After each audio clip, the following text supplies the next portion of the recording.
Os discípulos perceberam que a oração era uma força real e vital na vida de Jesus. Enquanto ouviam o Senhor orar, sentiam o desejo de orar também. Então, dos seus discípulos, pediu-lhe que os ensinasse a orar. Ele não disse, ensina-nos como orar, mas ensina-nos a orar. Portanto, o pedido certamente inclui tanto o fato como o método. Esse pedido está registrado em Lucas capítulo 11, apenas o versículo 1, que diz assim: certo dia, Jesus estava orando em determinado lugar. Tendo terminado, um dos seus discípulos lhe disse: Senhor, ensina-nos a orar como João ensinou aos seus discípulos.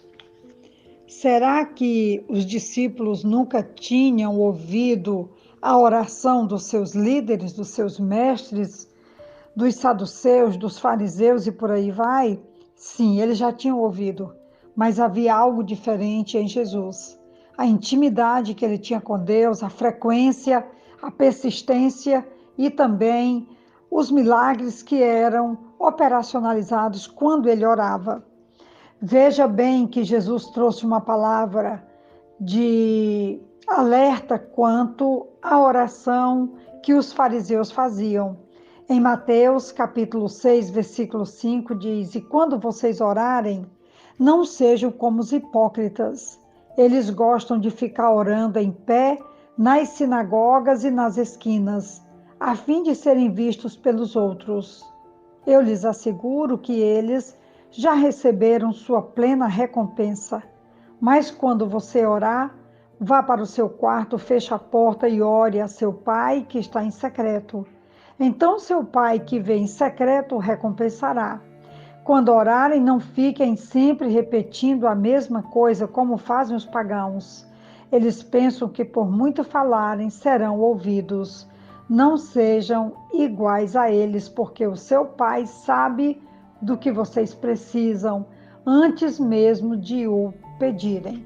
Aí Jesus vai repetir a oração do Pai Nosso, tanto em Mateus, que eu acabei de ler, como lá em Lucas, capítulo 11. E nós então podemos entender que, atraído por esse modelo, esse vigor, essa alegria que Jesus tinha, a frequência com que ele buscava o Pai, já citei anteriormente, levou os discípulos também a desejar ter uma vida de oração, uma vida de intimidade com Deus e desfrutar dessa dinâmica espiritual que eu considero uma das armas mais poderosas espiritualmente falando, poder orar, se dirigir a Deus, crer, descansar, confiar e aguardar com perseverança até chegar ao resultado desses pedidos.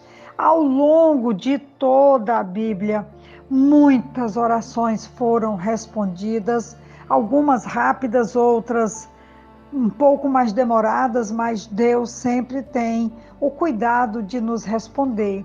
Mas hoje eu quero falar desse jeito que Jesus tinha de buscar Deus, de falar com Deus, de se alimentar de um privilégio que lhe foi concedido pelo Pai, tanto pela intimidade, a comunhão que eles tinham, como o desafio diário que ele tinha para fazer a vontade do Pai, para realizar o que precisava ser realizado e por aí em diante. Então nós temos muitas orações, o livro de Salmos está repleto de orações, outros livros da Bíblia trazem orações profundas, orações comprometidas, orações que realmente de uma profunda confiança, e nós então podemos também desfrutar dessa dinâmica, nós podemos usar essa ferramenta, essa arma poderosa que é a oração, para nos dirigirmos a Deus e para também apresentar a Ele com toda a liberdade as necessidades, o clamor também das pessoas que estão ao nosso redor, que precisam de apoiadores, que precisam de intercessores, e nós podemos fazer isso com toda a liberdade que os ensinamentos de Jesus, a vida de oração de Jesus e a forma como ele orou, e o discípulo aqui pede para que ele o ensine ou os ensine a orar, e Jesus fez isso porque ele sabia do valor dessa dinâmica, o poder que essa dinâmica tem diante de Deus, e que nós também podemos desfrutar, podemos utilizar essa arma e podemos também continuar confiando, descansando, perseverando, sabendo que o nosso Deus é Deus de promessa e é o Deus que nos ouve, como diz lá em Jeremias 33, quando ele vai dizer: clama a mim, responder-te-ei e anunciar-te-ei coisas grandes e ocultas que tu não sabes.